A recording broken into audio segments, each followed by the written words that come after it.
Pardon.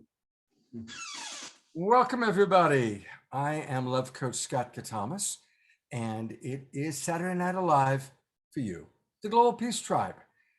And we are going to tackle a really important show tonight, a very important topic, the climate crisis. And, you know, we're just talking with our presenters, and our generation, this particular time in our world, we're not having to deal with a world war, but we are having to deal with a crisis that's at that level, perhaps even greater, the climate crisis. And so my dear friend Vineet Allen has put together a very powerful group of presenters. And we're going to really have a show that talks honestly about some of the challenges that we're facing, but also provides tools and solutions. So welcome, everybody. It's, of course, always wonderful to have all of you with us. And of course, I see a lot of our regulars. Kenny Kaufman is with us, and Sarita, Todd, Jan, Jeff, so many of you that come in on a regular basis. Welcome. Thank you. So I want to get right to it. We've got a powerful early show for you, and I'm going to introduce you to one of my oldest friends. This is Vineet Allen, who I just brought on camera. And I was just with Vineet at his beautiful home, his retreat in Asheville, North Carolina, with he and his wife, Ragio. And Vineet, thank you for introducing so many of your friends.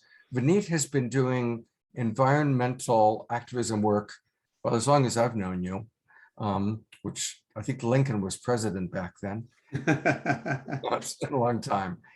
So thank you for your dedication. And I'm actually going to go off camera, take care of a few things, and let you introduce Osprey and a little bit about the topic tonight. Great, thanks so much, Scott. Yes, climate change. It is an emergency, right? We've been reading about it in the news for quite some time. Most of us are aware of the recent IPCC report from the UN, which is the strongest message ever, that we are indeed heading for some real challenging times, unequivocally related to climate change, global warming. That's the result of our greenhouse gas emissions, which is the result of our consumer lifestyle. The culture that we've developed is one based on profit, based on consumption, and thus based on what becomes greenhouse gas emissions. And it becomes climate injustice, because those who have the least responsibility for climate change going on right now are the most impacted and have the fewest resources to deal with that. So tonight's program is not, it will include some tools, as Scott mentioned, what we can all do about that individually and collectively to make the contribution that's needed now on the scale that is needed. But this is not just the 50 things that you can do kind of thing. It's a deeper dive. It's a look at what are the root causes, what are the systemic institutions, beliefs, practices that are now in place that continue to drive climate change, even though the general public has known about this for over 20 years, and scientists have known about it for about 35 years or so. We're going to be looking at what those unexamined assumptions that are handed down to us in our culture, that money can buy us happiness, for example, that we are separate from nature. And with these kind of assumptions, we can see that we get the kind of world, the kind of challenges, the kind of injustices that we now have big time. So sit back, listen, take some notes if you want to. We're going to hear from some real experts in many perspectives of this very complex, very powerful and very rapidly accelerating issue that we're all confronting right now. So I'm happy to introduce Osprey Oriole Lake, a friend and colleague. Osprey is the founder and executive director of the Women's Earth and Climate Action Network, We Can International, working nationally and internationally with grassroots and frontline women leaders, policymakers, and diverse coalitions to build women's leadership, climate justice, resilient communities, and a just transition to a decentralized, democratized, clean energy future. We could probably leave the program at that. That's beautifully put.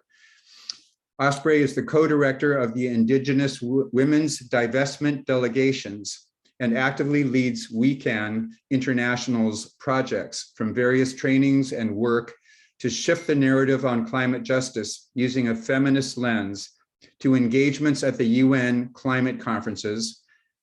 We got one coming right up here. From frontline delegations to campaigns such as the Women for Forests program. Her bio goes on at length with fantastic credentials. I've seen her present at high-level delegations at the UN several times, and I know she's been doing a lot more when I wasn't there. So we've got a real top-level leader in our midst with with Osprey. Osprey, love to hear more about what We Can does, and I know you have a short video you want to show us as well. Well, first of all, thank you so much, Vineet, for that very generous introduction. And it's really an honor to be here with all of these esteemed colleagues who are also going to be speaking tonight. And I think I'd like to begin, given the nature of really what was presented of the theme for tonight, is I think people have heard the example of when you're whitewater rafting. Instructors always tell you, as you're in your raft and you see this huge rapid coming up and there's just water cascading in from all direction and it's very chaotic. And there's just enormous amounts of energy as you're rushing down the river, and there are rocks, there are boulders in the river, and you need to somehow navigate your raft through all this tumultuous space and not get overturned or crash into a rock where you could get injured or die. And the rule of thumb is find your through line. Look to where you want to land, where you want to be on the other side of the rapid, and keep focused on that. And I think that's a really great example for this moment that I've been thinking about a lot, because I have been working in this field for some time, as you said, Vineet, and the science is definitely not looking good.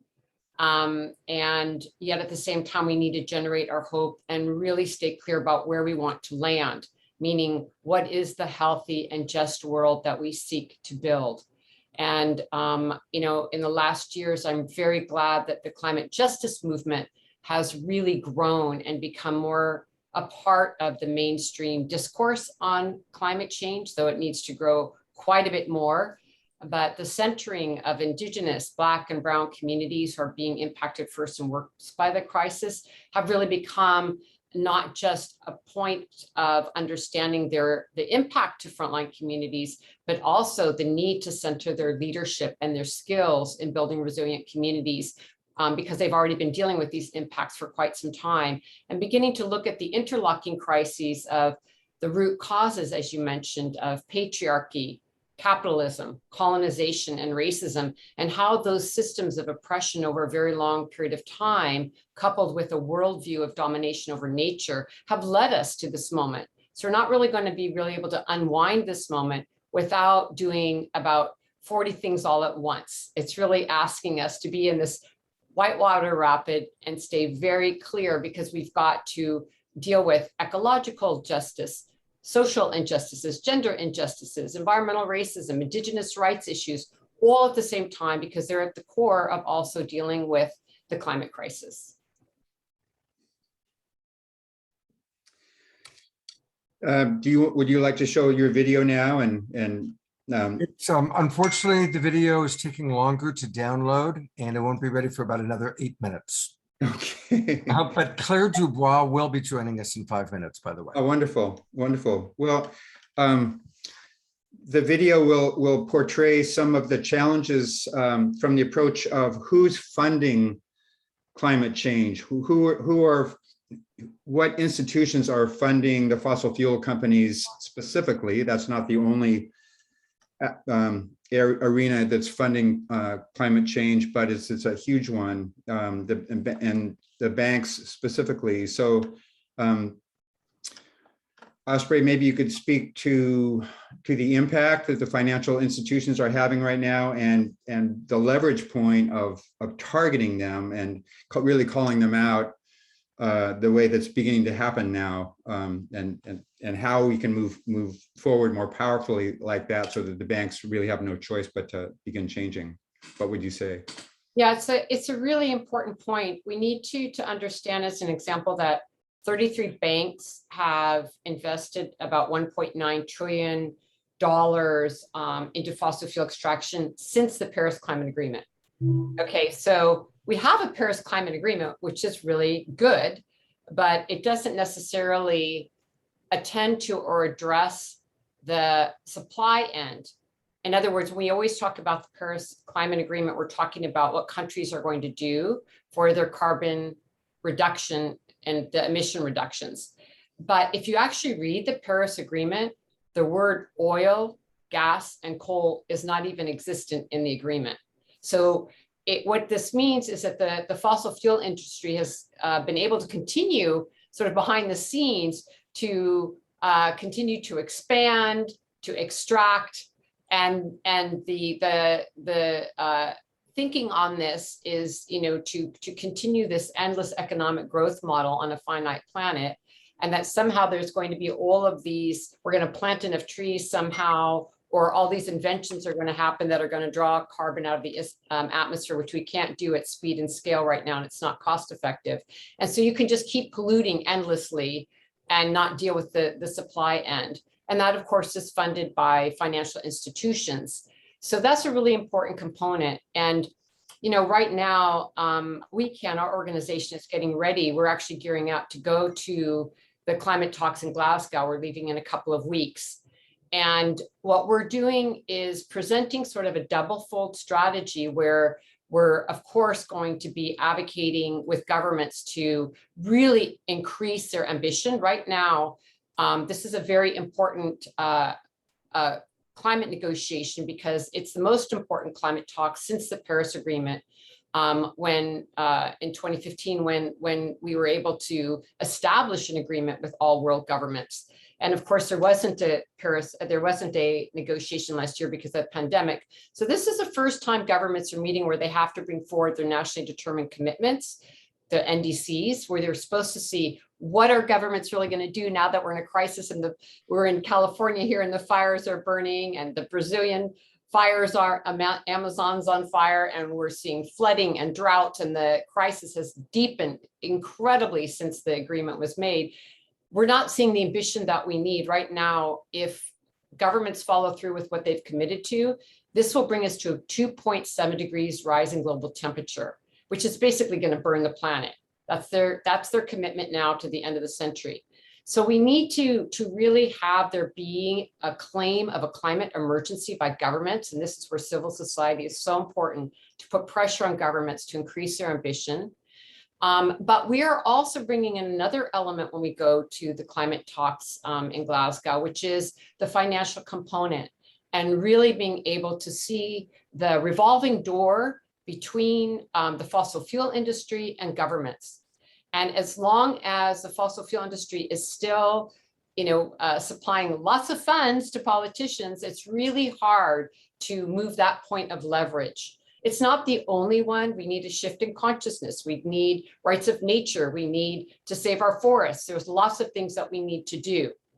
But it's very difficult to actually stop the pollution if we can't stop the fossil fuel industry. So I don't want to overemphasize it, but I don't want to underemphasize it either, because truly what we're seeing now here in the United States, some of you might be familiar with the fight over Line 3, which is, equal to what happened with the Dakota Access Pipeline in Standing Rock, where frontline communities and indigenous peoples all over Minnesota said, we don't want this new tar sands pipeline that's going to bring all this new fossil fuel that we don't need into the United States and then be passed off into other countries.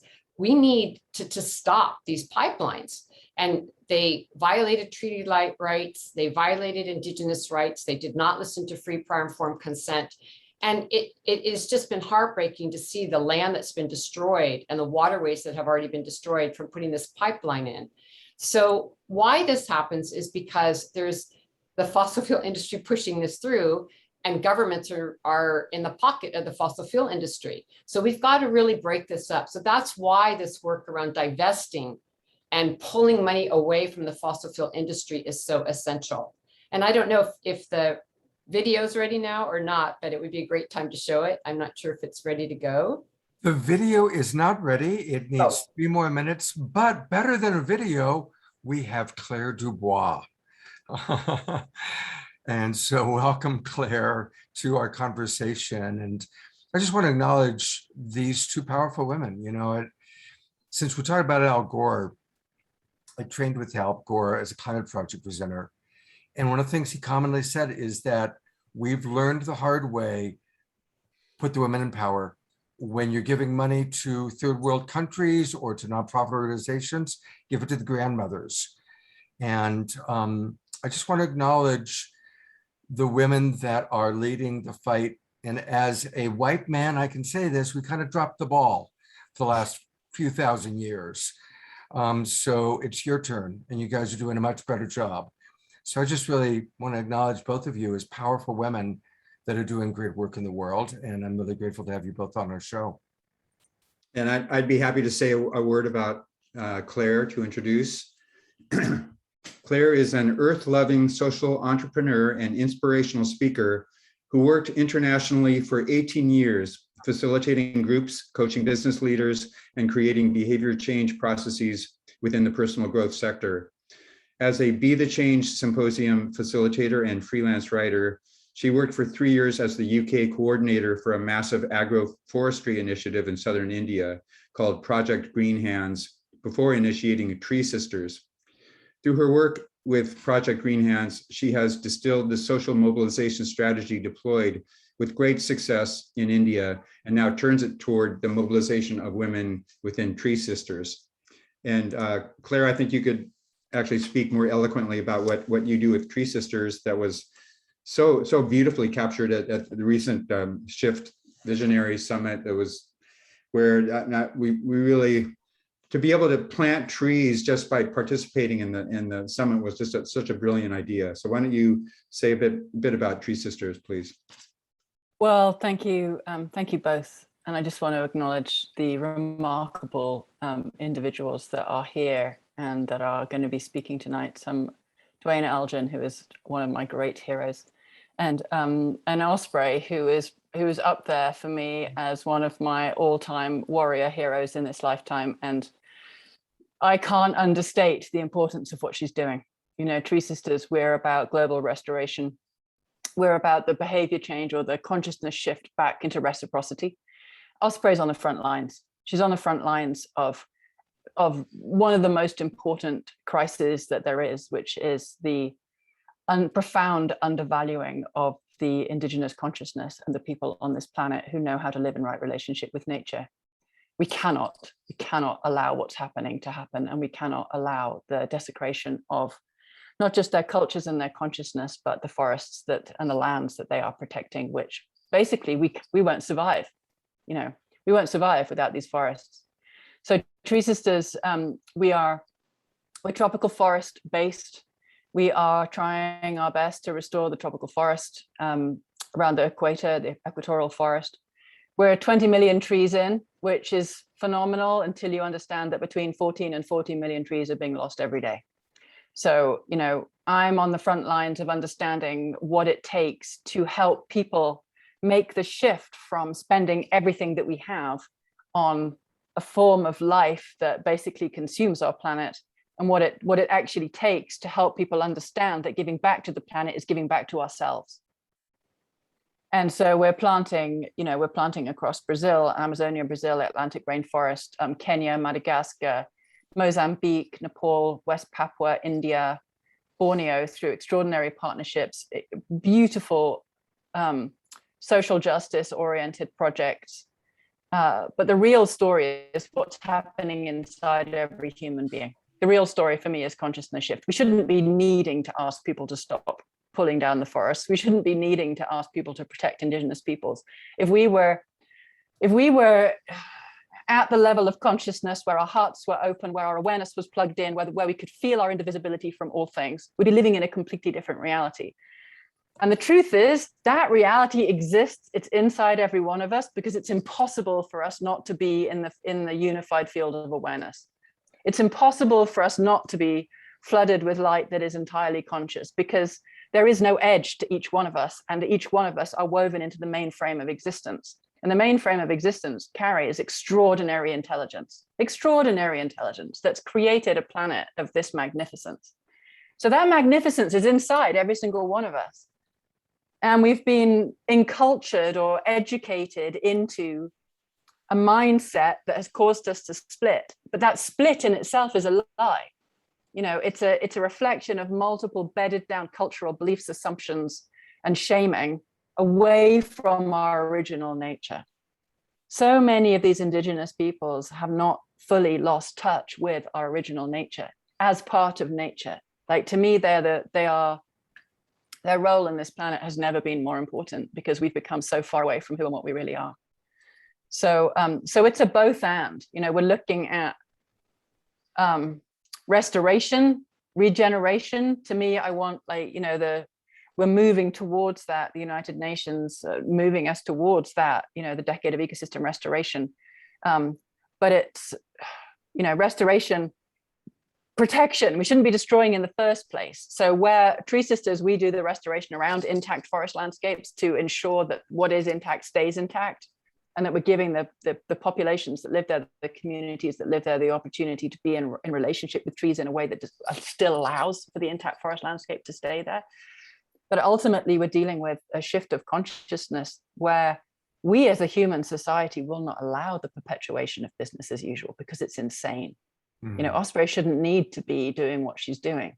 She shouldn't need to be fighting for the world to decide whether or not we're worthy of saving, or whether or not, you know, why would we even risk our children's future being a 2-degree or a 3-degree? You know, why are we even saying, well, if it's a possibility, I'm still going to allow for that? Like, that shouldn't even be possible. That's at the level of our consciousness. And that's also at the level of our abdication of shared responsibility to what is actually appropriate, you know, or even just basically loving for our kids, you know. I so appreciate the power of your words. We have 5 minutes before I have to go live on Facebook, and that's just enough time to show the video that Osprey has referenced. Okay, great. So here we go. The main reason I wanted to show it is you get to hear some of the indigenous women that we're talking about, and some work we're doing to ensure everything that we're talking about, that we can do both. We can fight and heal at the same time. We need to do both. Go ahead.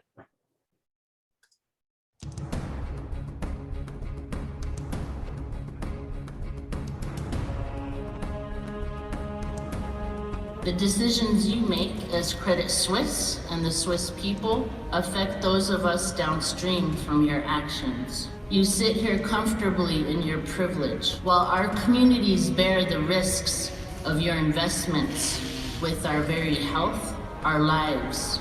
We face a future without clean water as you reap your dividends and returns. What do you as Swiss people hold sacred? To us, water is life, to all of us. I request that you directly answer my questions now. Thank you. I will answer your question, as I said, at the end when everybody has spoken. And the next speaker is Monica Verdin. I'm a shareholder, and I request that you answer our questions individually. Thank you very much. I'm the chairman who runs this AGM, and I decided I will answer at the end, which is my right, and I have to live with it. Thank you.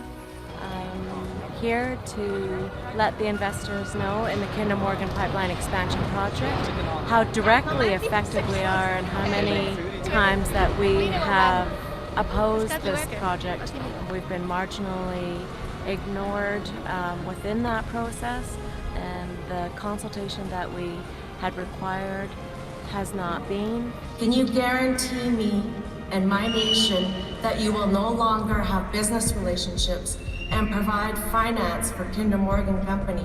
We are here today to let Credit Suisse and all the other banks that are financing these projects that we have not given our consent, that we find water and clean air and land to be critical infrastructure, not pipelines.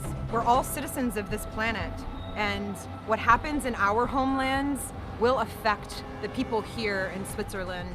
For over a year and a half, we have tried to pursue all legal avenues possible, petitioning our state and federal agencies to conduct environmental impact studies, yet we have been unheard. And our resistance to this corporate colonialism that is tied to carbon extraction is growing, especially during these times where corporations are influencing our government to pass laws restricting our rights. What changes has Credit Suisse made to its due diligence and risk assessment processes following Dakota Access Pipeline? Investing in a company is just that, whether it's project level or corporate level financing. We need you to stop financing these dangerous companies. Two of the banks our delegation also met with, UBS and DNB, who we provided the same exact information to, chose not to renew their credit facilities with ETP. Yet Credit Suisse has taken no action and has made no statement. Not once in these calculations of profits is the loss of indigenous peoples' culture on this planet mentioned as a risk. Credit Suisse has a choice to do the right thing. So until then, indigenous peoples will continue to wage and escalate a mass globalization, calling for accountability of Credit Suisse in the financial industry. We will call for divestment, we will call for a boycott, we will call for the sanction of Credit Suisse for these indigenous human rights violations by these oil companies that you are supporting by any and all means necessary. I ask that the Swiss people stand with us. I ask that you hold Credit Suisse accountable and say no. No, we will not fund these projects that are hurting people and committing human and indigenous rights abuses.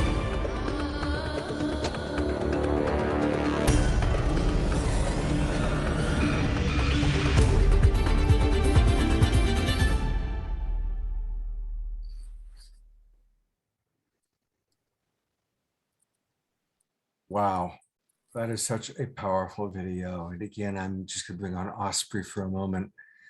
Thank you, Osprey, so much for the work you're doing.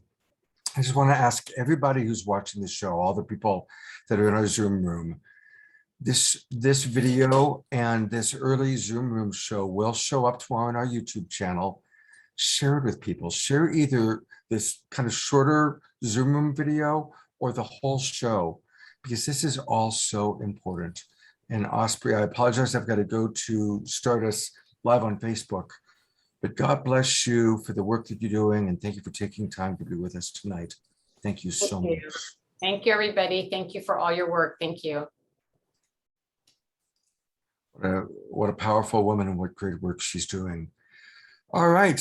Again, everybody in our early Zoom room show, thank you. You're our family. You are the Global Peace Tribe.